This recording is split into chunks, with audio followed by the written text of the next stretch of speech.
Hello guys, welcome back again this awful story. I am your Anshika. तो शुरू कर दें सीधा प्रीवियस पार्ट से, जहाँ पे रिया बहुत कोशिश करती है नीरा को सॉरी बोलने की, लेकिन उसकी हिम्मत ही नहीं होती। अब आगे ऑफिस ख़त्म होने के बाद सब अपना बैग लेकर निकल रहे होते हैं। नीरा भी अपना लैपटॉप बंद करके बस निकलने ही वाली थी, लेकिन पीछे से एक आवाज़ आती है, नीरा 1 मिनट प्लीज़। ये कोई और नहीं, रिया थी। नीरा रुकती है थोड़ा ऑकवर्ड होते हुए, लेकिन फिर हाँ में सिर हिला देती है। तभी नीरा, हाँ बोलो। रिया, यहाँ नहीं, मुझे तुमसे कुछ बात करनी है। क्या हम बाहर चल सकते हैं कहीं जहाँ तुम्हें कंफर्टेबल लगे? नीरा पहले तो कुछ देर सोचती है, क्योंकि उसे आयशा के पास भी जाना था, लेकिन नीरा को भी इस वक्त रिया से बात करना ज़्यादा ज़रूरी लगा। फिर वो भी हेजिटेट करते हुए उसके साथ चलने को हाँ कर देती है। तभी नीरा, कहाँ चलना है? कैफेटेरिया, हम वहीं चल के बात करते हैं। थोड़ी देर बाद ये दोनों कैफेटेरिया के लिए निकल जाते हैं। वहीं कैफेटेरिया थोड़ा खाली होता है। ये दोनों अपनी अपनी चेयर पर बैठ जाते हैं। वहीं रिया 2 कॉफ़ी ऑर्डर करती है। पहले तो दोनों एकदम शांत बैठे होते हैं। रिया भी नीरा से नज़रें चुरा रही थी, लेकिन थोड़ी देर बाद रिया धीरे से बोलती है, मैं तुम्हें पता है ना मैं इधर क्यों आई हूँ तुम्हारे साथ? रिया बस कंफ्यूज होकर रिया की तरफ देख रही थी। तभी रिया थोड़ा घबराते हुए, मैं बस तुमसे सॉरी बोलना चाहती हूँ। वही नीरा, सॉरी किस बात का?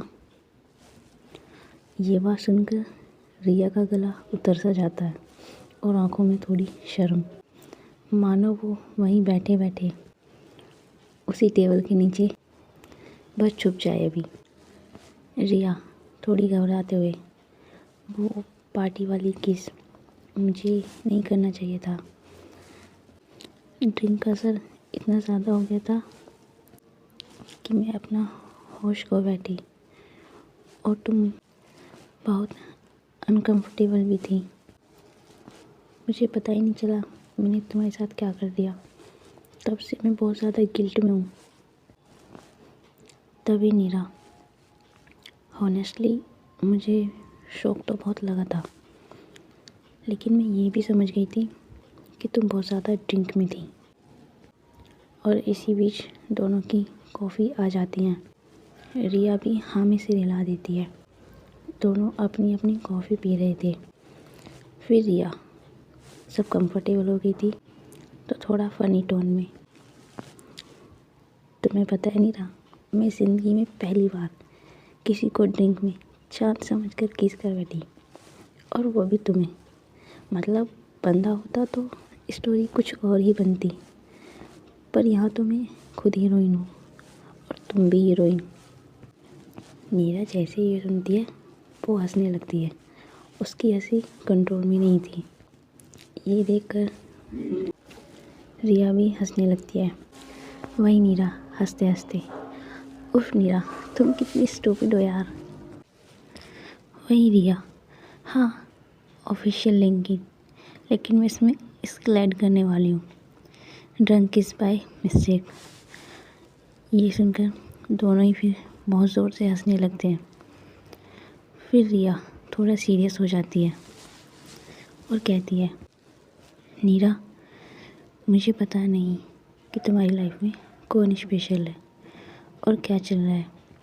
मैं कभी भी इंटरफेयर नहीं करूँगी, बस अगर तुम अलाउ करो तो क्या हम दोस्ती कर सकते हैं? मुझे तुम अच्छी लगती हो, मतलब एज ए पर्सन, और एज ए फ्रेंड कुछ और मत समझना। और मैं तुम्हें एज ए गुड पर्सन खोना नहीं चाहती। ये सुनकर नीरा थोड़ी देर तो सोचती है, फिर कॉफ़ी का कप रिया की तरफ बढ़ाकर कहती है, डील दोस्ती, लेकिन एक कंडीशन पर। तभी रिया, क्या? अगले 200 सालों तक किसी को ड्रिंक में चांद समझ के उसे किस नहीं करोगी, और अगर तुमने किया तो उसी दिन दोस्ती खत्म। रिया हंसते हुए अपने हाथ ऊपर कर लेती है। तभी रिया, अच्छा प्रॉमिस, पिंक की प्रॉमिस, मुझे खुद भी नहीं रिपीट करना ये सब। पता नहीं कितना हैवी है और मुझे बस इस बात का गिल्ट हो जा रहा है और मैं फिर से कभी इस गिल्ट में नहीं जाना चाहती। तभी दोनों अपने अपने कप्स हिट करते हैं इस दोस्ती के नाम। इस मोमेंट से इन दोनों के बीच जो भी चीज़ें थी वो यहीं पे ख़त्म हो जाती हैं दोनों के लिए। तभी रिया, अच्छा सुनो, अब जब हम दोस्त बन ही चुके हैं और कल संडे भी है, तो क्या हम कहीं बाहर चल सकते हैं? देखो मैं कुछ ऐसा वैसा नहीं कह रही हूँ, हम सब चलेंगे, तुम्हारी दोस्त और तुम्हारा स्पेशल वन। रिया पहले तो सोचती है कि पता नहीं ये हाँ कहेगी भी नहीं कहेगी, लेकिन फिर खुद से, अच्छा ठीक है, कल मूवी देखने चलते हैं सब। मूवी तो सही है ना, कोई कॉमेडी मूवी? तभी नीरा, ठीक है कल चलते हैं। दोनों की बातों में वक्त काफ़ी गुजर जाता है। नीरा को ध्यान ही नहीं होता कि उसे लाइब्रेरी भी जाना होता है। दोनों कॉफ़ी ख़त्म करके बिल्डिंग से बाहर निकल जाते हैं और यहीं से इनकी दोस्ती की शुरुआत होती है। अब थोड़ा पीछे आते हैं। लाइब्रेरी में शाम का वक्त। आयशा वहीं रेगुलर टेबल पे कॉर्नर पर बैठी हुई थी, सामने नीरा की फेवरेट कॉफ़ी रखे हुए। उसने सोचा था कि नीरा आएगी तो मैं ये उसको दूंगी, जो रेगुलर नीरा के साथ ही पीती है। लेकिन आज नीरा नहीं आती। 5:30 से 6, 6 से 6:30 और 7:30। वक्त बस गुजरता जाता है। आयशा भी बार बार अपने फ़ोन की स्क्रीन पर देख रही होती है। हर बार फ़ोन ब्लिंक करे तो उसे ऐसा ही लगता है कि शायद नीरा का मैसेज होगा या कुछ तो होगा। आयशा फ्रस्ट्रेटेड हो चुकी थी और वो अपने नोट्स बंद कर देती है। उसका मन आज लाइब्रेरी में नहीं लग रहा था और उसके दिल में एक अजीब सी बेचैनी होती रहती है। आज नीरा आई क्यों नहीं, और उसने मुझे बताया भी नहीं। क्या मैं उसके लिए इम्पोर्टेंट नहीं हूँ क्या? अपने मन में वो यही सब सोच रही थी। वो खुद ही खुद कभी गुस्सा हो रही थी, कभी हर्ट हो रही थी और कभी इमोशनल। तभी उसका फ़ोन वाइब्रेट होता है। फ़ोन की स्क्रीन पर नीरा का कॉल। आयशा फ़ोन की स्क्रीन को देखती तो है, लेकिन गुस्से में उसे रिसीव नहीं करती। उसे लग रहा था अगर उसने नीरा से बात की तो उसका गुस्सा निकल जाएगा या उसके आंसू भी। फिर नीरा का एक मैसेज आता है, आयशा आई एम सॉरी, आज मैं आ नहीं पाऊँगी। मैं रिया के साथ बाहर गई थी। जैसे ही वो रिया का नाम देखती है, आयशा उसका तो खून ही खोल जाता है। लेकिन आयशा का मैसेज का कोई रिप्लाई नहीं करती। वो लाइब्रेरी की विंडो से बाहर देख रही होती है। आंखों में थोड़ा गुस्सा और डिसअपॉइंटमेंट दोनों साफ झलक रहे थे। और वो खुद से ही कहती है, मैं यहाँ वेट कर रही हूँ और वो वहाँ बिजी है, वो भी उसके साथ। वहीं दूसरी साइड नीरा कैफेटेरिया से बाहर निकलकर रिया के साथ चलने लगी थी। आज वो थोड़ा खुश और रिलैक्स थी। दोनों हंसते हुए साथ जाने लगते हैं। वहीं नीरा अपने घर के लिए निकल जाती है और रिया अपने। दूसरी तरफ लाइब्रेरी में आयशा खुद से ही कहती है, सब मुझे इनकी ज़रूरत होती है तो ये टाइम पर नहीं होती। आयशा भी अपना बैग सामान रखकर जल्दी से लाइब्रेरी से निकल जाती है और गुस्से से हॉस्टल चली जाती है। वहीं नीरा के घर डिनर के बाद सब लिविंग रूम में साथ बैठे होते हैं। मम्मी पापा, आरती दी, रजत, सबकी मस्ती चल रही होती है। आरती दी अपनी शादी के लहंगे की पिक्चर दिखाती हैं।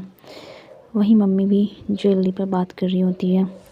पापा बजट और फंक्शन को लेकर फ़नी आर्ग्यूमेंट्स कर रहे थे।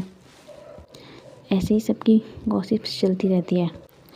वहीं पापा थोड़ा फ़नी टोन में, मेहंदी वाले दिन इतने गेस्ट आएंगे, अरे कोई आईपीएल मैच है क्या, ये बोलकर वो हंसने लगते हैं। वहीं रजत, पापा बस चीज़ें टाइम पे हो जाए, बाकी सब मैं एडजस्ट कर लूँगा। मम्मी ये सुनकर थोड़ा कन्विंस से बोलती है, तुम्हारे पापा को तो बस गुलाब जामुन टाइम पे मिलने चाहिए। इन सब की इसी तरह की बातें चल रही थी। सब खुद में ही हंस रहे थे। वहीं आरती दी अपना फ़ोन लेकर नीरा के पास बैठती है। तू भी शादी में डांस करेगी ना, बहुत मज़ा आएगा। नीरा पहले थोड़ा डल होती है आयशा की वजह से, पर फैमिली की मस्ती देख के उसका मूड चेंज हो जाता है। तभी नीरा, हाँ हाँ सब करेंगे, मुझ पे भरोसा रखो।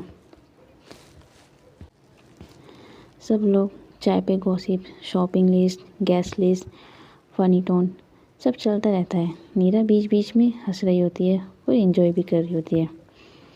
इस पूरे टाइम में नीरा का फ़ोन साइलेंट मोड पे होता है और टेबल पर रखा हुआ होता है। नीरा फैमिली टाइम में इतना बिजी हो जाती है कि आज पहली बार वो आयशा को कॉल करना भूल जाती है। दूसरी तरफ आयशा अपने हॉस्टल में बेड पे बैठी होती है, लैंप ऑन, लैपटॉप बंद। उसके सामने वही कॉफ़ी कप रखा होता है जो आयशा ने नीरा के लिए लाइब्रेरी में लिया था। आयशा के फ़ोन पे कोई नोटिफिकेशन नहीं होती। आयशा खुद से ही सोचती है, नीरा रिया के साथ कॉफ़ी पीने में बिजी थी और मैं लाइब्रेरी में उसका वेट कर रही थी। उनके लिए मेरी लाइफ कुछ इम्पोर्टेंट नहीं रखती। आयशा ये सब सोचते हुए उसका चेहरा उतर सा जाता है। तभी वो खुद से ही कहती है, आपका टाइम हमेशा सबके लिए होता है, बस मेरे लिए नहीं।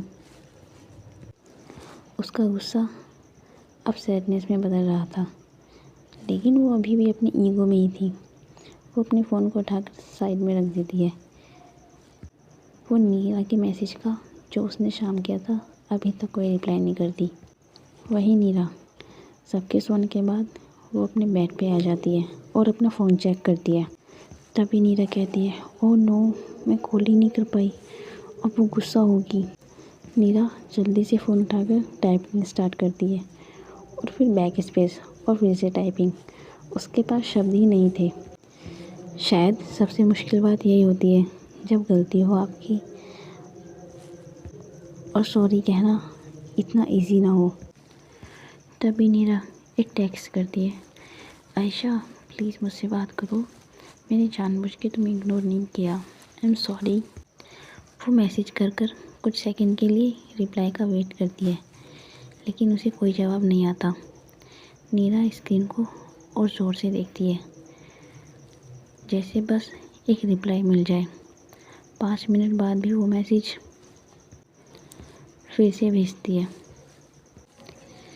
मैं तुम्हें कभी हर्ट नहीं करना चाहती, मुझे पता है तुम अपसेट हो, प्लीज़ मुझसे बात करो।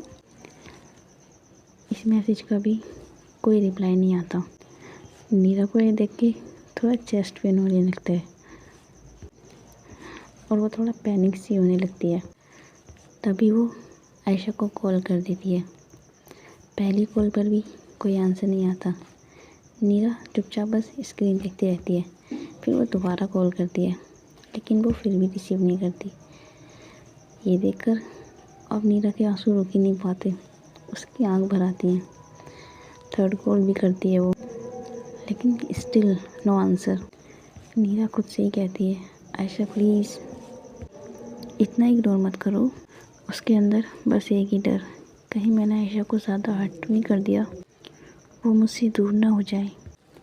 वहीं आयशा बेड पर लेट के अपना फ़ोन साइलेंट कर के बस सो जाती है। आयशा के कॉल पे बस स्क्रीन ब्लिंक करती है, कभी कॉल कभी मैसेज फिर से कॉल। लेकिन आयशा जो इस वक्त सो चुकी थी, वही नीरा करीब 1 बजे, उसका रूम पूरी तरह खाली। वही नीरा बेड के एक कोने पे बैठकर अपना फ़ोन हाथ में पकड़े हुए बैठी थी। उसकी स्क्रीन पर लेटेस्ट कॉल जो आयशा को डायल की थी। शायद नीरा अब डर चुकी थी और वो धीरे से कहती है, आयशा मैं तुम्हें खो नहीं सकती, प्लीज़ कल बात कर लेना मुझसे। वो फ़ोन को हक करके अपनी आँख बंद कर लेती है। आज पहली बार नीरा को आयशा से डिस्टेंस फील हो रहा था और कुछ टाइम बाद वो भी सोने के लिए चली जाती है। वही नीरा का रूम, करीब 8:15 बजे। नीरा जल्दी उठ जाती है। उसकी आंखों में आज नींद कम थी और टेंशन ज़्यादा थी। वो जल्दी से रेडी होकर एक सिंपल से आउटफिट, हल्की सी पोनीटेल और हाथ में स्मॉल पेपर बैग। उस पेपर बैग में आयशा की फेवरेट चॉकलेट थी। नीरा जल्दी से अपनी कार लेके हॉस्टल के लिए निकल जाती है। हॉस्टल पहुंचकर गेट पे गार्ड कंफ्यूज होते हुए, बेटा आप अभी इस वक्त नहीं मिल सकते अंदर। तभी नीरा स्माइल करते हुए, सर बस 1 मिनट, थोड़ा अर्जेंट है। गार्ड पहले तो मना करता है लेकिन फाइनली उसको अंदर जाने देता है, क्योंकि ये तो नीरा के लिए अब रोज का हो गया था। वहीं हॉस्टल के अंदर आयशा ब्रेकफास्ट के लिए बस निकल ही रही होती है। उसी वक्त नीरा उसके सामने आ जाती है। 2 सेकंड के लिए दोनों के बीच एक खामोशी, लेकिन नीरा फर्स्ट मूव करती है। Ayesha please 1 second. आयशा पहले तो रुकती नहीं है और सीधा चलने लगती है। वही नीरा थोड़ा जेंटल टोन में पीछे से कहती है, मुझे पता है गलती मेरी है, तुम वेट कर रही थी और मैं नहीं आई, बट ट्रस्ट मी, मैं तुम्हें हर्ट नहीं करना चाहती थी। और तुम्हें पता है मैं कल रात से सो भी नहीं पाई।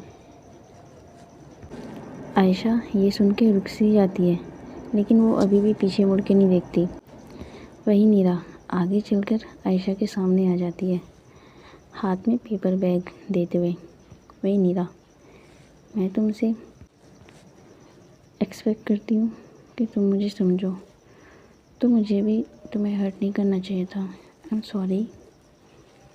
आयशा फाइनली उसकी आंखों में देखती है।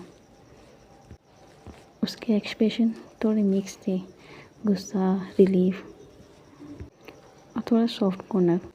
तभी आयशा कहती है, मुझे बस बुरा लगा नीरा, मैं वेट करती रही और तुम बिज़ी थी और मुझे लगा कि मैं इम्पोर्टेंट ही नहीं हूँ। नीरा तुरंत डिनाई करते हुए, यू आर इम्पोर्टेंट, बहुत ज़्यादा, बस कभी कभी मैं स्टूपिड हो जाती हूँ। ये सुनकर आयशा का मुंह थोड़ा सा सॉफ्ट हो जाता है और वो पेपर बैग ले लेती है।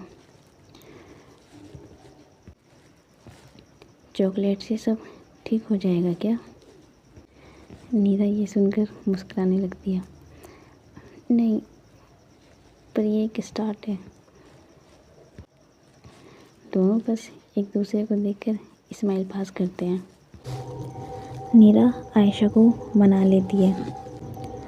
कुछ देर बाद आयशा, ईशा, नीरा हॉस्टल रूम में होते हैं। तभी नीरा रिया की बात करते हुए आयशा और ईशा को मूवी के लिए बोलती है और वो कहती है, आज संडे है और मुझे तुम्हारे साथ कुछ वक्त बिताना है, क्या हम मूवी देखने चल सकते हैं? तभी आयशा, आज मेरा मूड नहीं है। तभी नीरा, मुझे पता है तुम्हारा मूड ऑफ है, पर कभी कभी गुस्से से ब्रेक लेने से मूड बेटर हो जाता है। आयशा ये सुनकर बस स्माइल पास कर दिया। तभी ईशा, आयशा चल ना यार, इट्स संडे और बाद में हम कैफ़े भी जा सकते हैं। आयशा पहले ईशा को देखती है और फिर नीरा को। आयशा, तुमने मूवी सेलेक्ट कर ली? नीरा, ऑब्वियसली, तुम कॉमेडी मूवी पसंद करती हो ना, तो वही वाली। आयशा की आंखों में ये सुनकर हल्की सी चमक आ जाती है और वो बस ये तीनों मूवी हॉल के बाहर पहुंच जाते हैं। वहाँ थोड़ा क्राउड्स, लाइट्स और मूवी का जोश था। वहीं आयशा थोड़ा ऑकवर्ड फील कर रही थी क्योंकि पहली बार आज नीरा के ऑफिस वालों से उसे मिलना था। वो थोड़ा नर्वसनेस और थोड़ा गुस्सा भी, क्योंकि उसके अंदर ही अंदर उसके यही चल रहा था कि रिया भी आने वाली है। नीरा जैसे ही उसके फेस को देखती है वो आयशा की तरफ थोड़ा झुक कर कहती है, टेंशन मत लो आयशा, तुम कंफर्टेबल रहो, बाकी सब मैं हैंडल कर लूँगी। आयशा बस हल्का सा सिर हिला देती है। तभी दूर से साक्षी, रुचि, आरुष ये तीनों हंसते हुए बातें करते हुए आ रहे थे। सबसे पहले साक्षी आयशा को नोटिस करती है। ओह, न्यू एंट्री, तो तुम ही हो आयशा, फाइनली मिल ही गए। साक्षी फ्रेंडली स्माइल के साथ आयशा को हग करती है। वहीं रुचि, पता है नीरा ने तुम्हारा नाम इतना सुनाया हम लोगों को कि मुझे ऐसा लग रहा है कि हम पहले से ही मिल चुके हैं। ये सुनते ही सब हंसने लगते हैं। तभी Aarush, good to meet you Ayesha, movie का प्लान अच्छा है, संडे का मून भी बन जाएगा। आयशा सबसे पोलाइटली मिलती है। इसी बीच रिया भी वहाँ पहुँच जाती है। वो थोड़ा लेट आती है। जैसे ही रिया की नज़र आयशा पर पड़ती है उसके एक्सप्रेशन थोड़े चेंज हो जाते हैं, लेकिन फिर भी वो अपने फेस पर स्माइल लाते हुए, हाय आई एम रिया। वहीं आयशा धीरे से, हाय। नीरा जल्दी से सिचुएशन को संभालते हुए, चलो गाइस टिकट ले आते हैं, शो स्टार्ट होने वाला है। कुछ देर बाद सब अपनी अपनी टिकट स्कैन करवाने के बाद ऑडिटोरियम के अंदर आकर अपनी अपनी सीट पर आकर बैठ जाते हैं। सीट कुछ इस तरह से थी, रिया, साक्षी साथ में, और फिर नीरा, आयशा, उसके बाद ईशा, रुचि एंड आरुष सबसे लास्ट में। ये सभी कॉमेडी मूवी सोच कर आए थे, लेकिन इनको टिकट्स रोमांटिक मूवीज़ की मिली। पहले तो सब हेजिटेट फील करते हैं, लेकिन मन बनाकर देखने ही लगते हैं।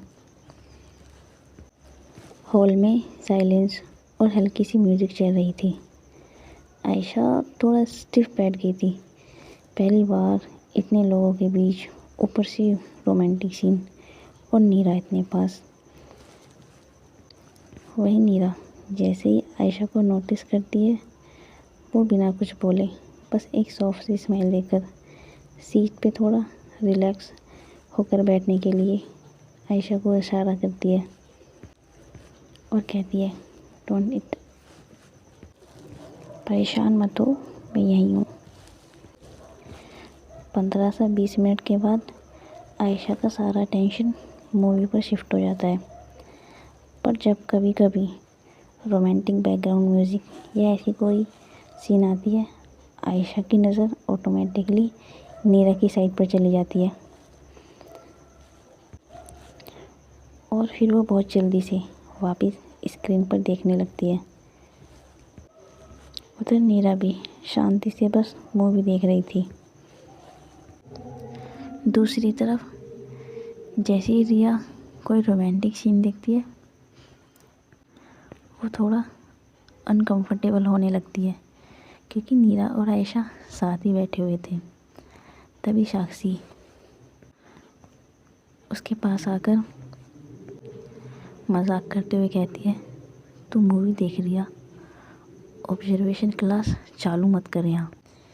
ये सुनकर रिया ने ऐसे प्रिटेंड किया जैसे उसे कुछ फ़र्क ही नहीं पड़ा। तो गाइस मिलते हैं नेक्स्ट पार्ट में। आगे देखेंगे इनका ये मूवी सीन कहाँ तक चलेगा। तब तक आप अपना और अपने चाहने वालों का ध्यान रखें। बाय।